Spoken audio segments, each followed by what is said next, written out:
Thank you for your interest in the Flood Mitigation Assistance Grant. I'm Jamie Ranke with the Nebraska Department of Natural Resources Floodplain Management Section. As you may know, the Notice of Funding Opportunity for the Flood Mitigation Assistance Grant, or FMA, was released late last week. So we wanted to take the opportunity to review some of the grant requirements and also summarize the changes for this year's FMA grant.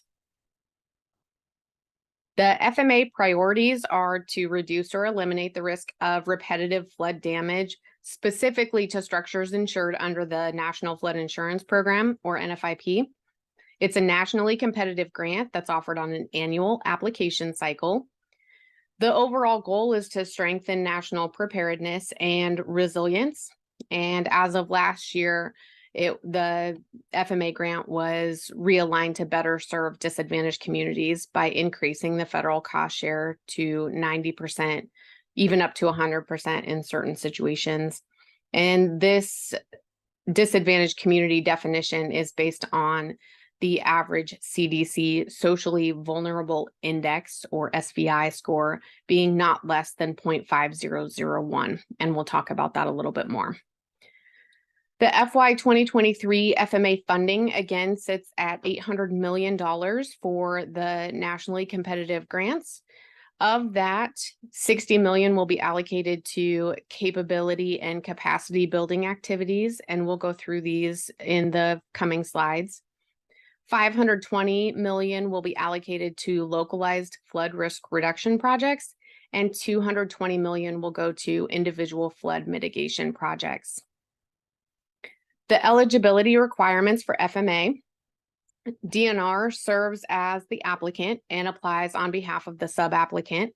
Sub-applicants must have a FEMA-approved hazard mitigation plan at the time of the application deadline and also when funding is obligated.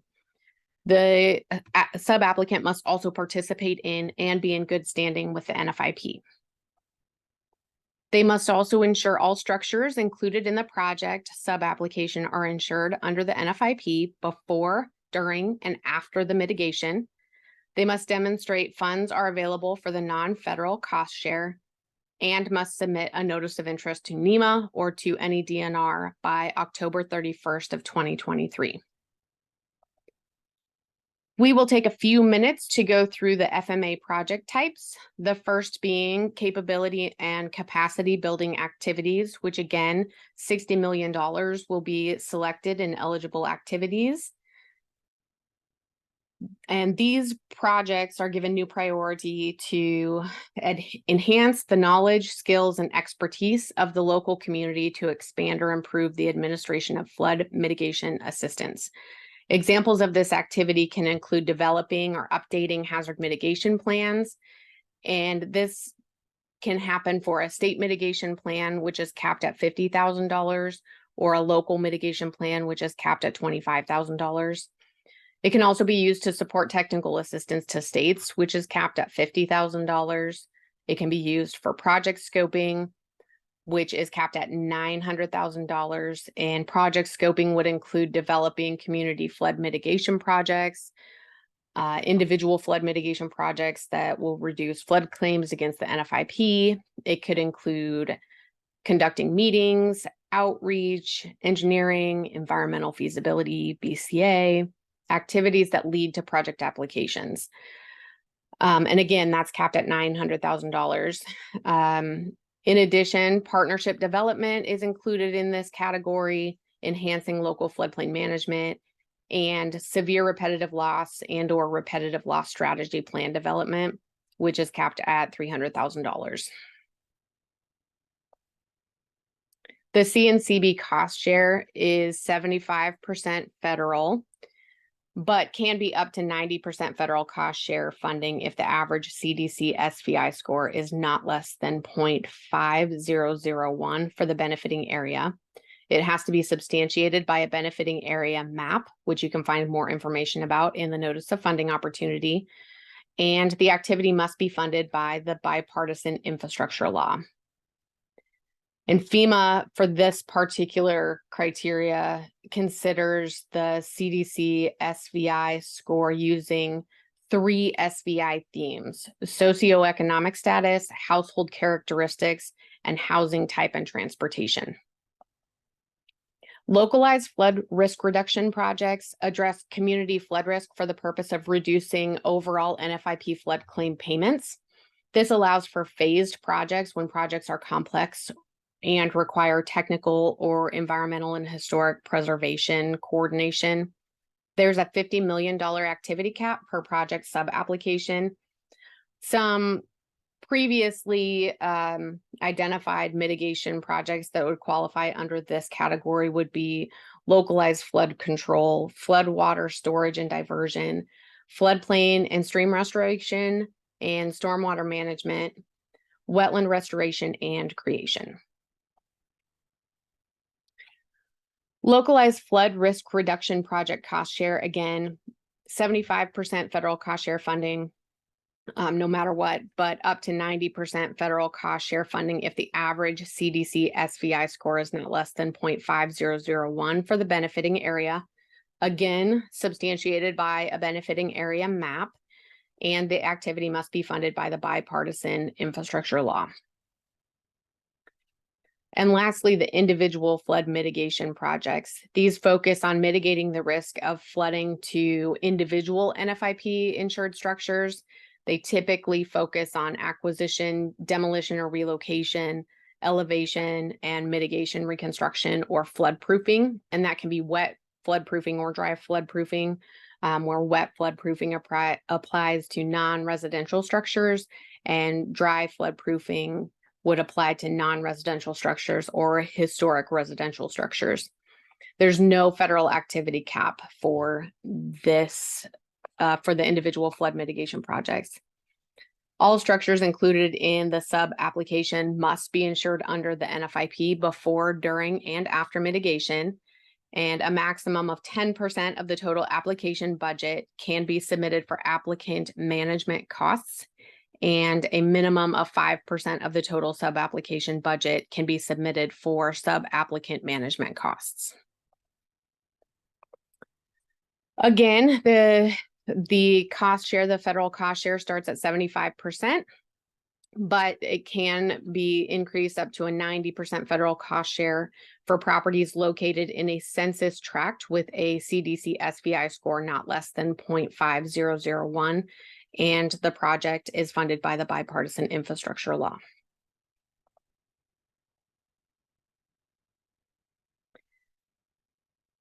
In addition, up to 90% of the federal cost share funding for FMA defined repetitive loss properties, and up to 100% federal cost share funding for FMA defined severe repetitive loss SRL, BI or BII properties. And we will get into those definitions in just a second. But to receive these increased federal cost shares, properties must meet the FMA repetitive or severe repetitive loss definition. Applicants and sub-applicants that are requesting an increased federal cost share must submit documentation with their application demonstrating that the properties meet this definition. So the FMA definitions for repetitive loss and severe repetitive loss, for repetitive loss, it comes from Title 42 of the U.S. Code, Section 4121A7, and a repetitive loss structure is defined as a structure that has incurred flood-related damage on 2 occasions in which the cost of repair on average equaled or exceeded 25% of the market value of the structure at the time of each such flood event, and at the time of the second incidence of flood-related damage, the contract for flood insurance contained increased cost of compliance coverage. Now, for severe repetitive loss, this comes from Title 42 of the U.S. Code, Section 4104CH3. And this is a structure that's covered under a contract for flood insurance made available under the National Flood Insurance Program, and has incurred flood-related damage under one of the 2 subcategories. So under the first one, It's a property for which 4 or more separate claim payments, including building and contents, that's been made under flood insurance coverage, with the amount of each claim exceeding $5,000 and the cumulative amount of the claim exceeding $20,000. The second being a property for which at least 2 separate claim payments have been made, includes only the building, and the cumulative amount of such claims exceed the market value of the insured structure. This year, there have been some changes to the benefit cost analysis methodology, so we'll go through a few of those changes. There is now an option for streamlined cost effectiveness determination. This applies for projects with a total cost of less than $1 million. And the sub-applicant can provide a narrative that includes qualitative and quantitative data demonstrating the benefits and cost effectiveness of the project. Total project costs have to include all project costs, not just the federal share. And instructions for completing a cost effectiveness narrative can be found on the FEMA BCA website. FEMA will validate the cost effectiveness and estimate a benefit cost ratio, or BCR, of the proposed project during its review. There are also pre-calculated benefits for some project types, including acquisitions and elevations. Further details, including the application submission requirements, can be found in the HMA policy and program guide found on the FEMA BCA webpage.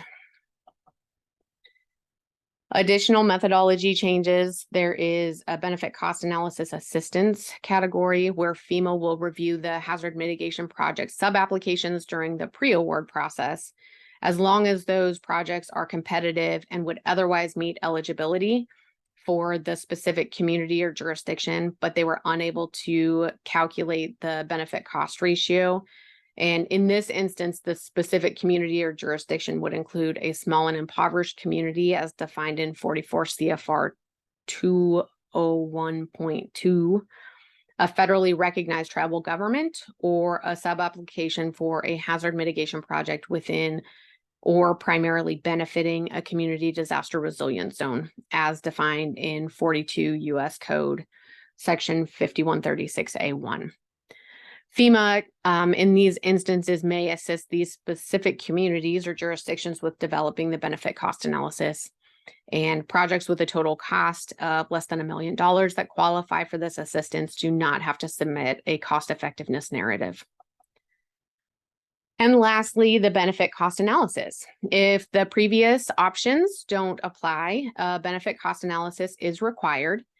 FEMA has established a 3% discount rate to be used in a BCA for hazard mitigation projects. You must use version 6.0 or newer of the FEMA BCA toolkit, which can be downloaded from their website, or you have to get pre-approval from FEMA in writing on any other methodology that's being used. All projects not using a streamlined cost effectiveness determination must show a benefit cost ratio of 1.0 or greater to be eligible. If a streamlined cost effectiveness determination applies, the BCA may be used to show project cost effectiveness. In addition, there were some other changes this year. The first being that disadvantaged communities or Justice 40 communities will be identified by using version 1.0 of the Climate and Economic Justice Screening Tool, or CJUST, and will receive extra points for that. The bipartisan infrastructure law authorizes increases in federal cost share for communities with a CDC SVI score of not less than 0.5001, as we talked about earlier. Subrecipients are encouraged to place publicly visible signage at sites where federal funding was being used for hazard mitigation projects to promote these types of projects and highlight the effectiveness in communities. The 2023 FMA encourages prioritization of the use of American-made, lower carbon construction materials. FEMA is encouraging leveraging the Department of Labor's The Good Jobs Initiative, which more information can be found in the Notice of Funding Opportunity. The non-federal cost share sources have changed, and you can see the FMA fact sheet for more information. And final priority scoring criterion, tiebreakers, and individual flood mitigation project prioritization are to consider all FMA and NFIP defined repetitive loss and severe repetitive loss thresholds. And you might remember that earlier in the presentation, there are several categories where they're only using the FMA definition, not the NFIP definition.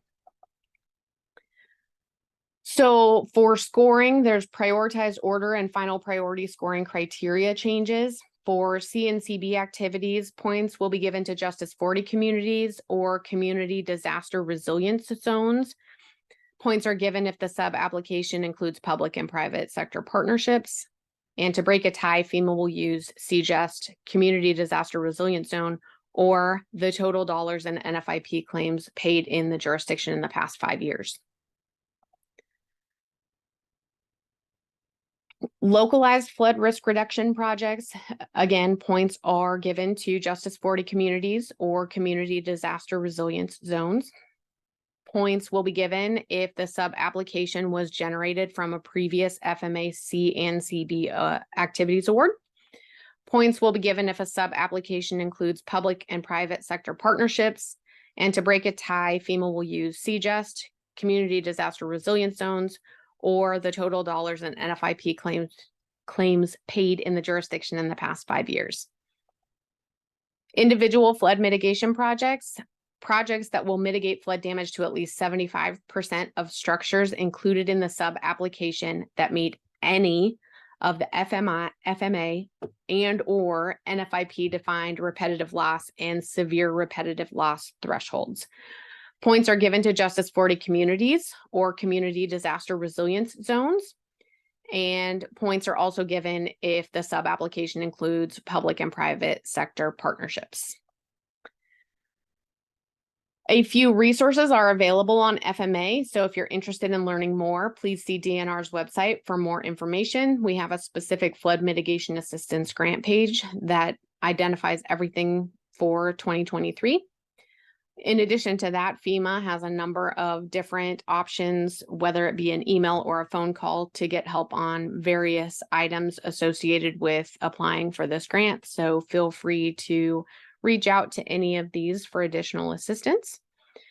If you have questions or need help on anything related to FMA, please feel free to reach out to Adele Phillips or me at DNR, and we would be happy to assist you in whatever way we can. So thank you for your time today, and we look forward to hearing from communities that may benefit from FMA in the near future. Thank you.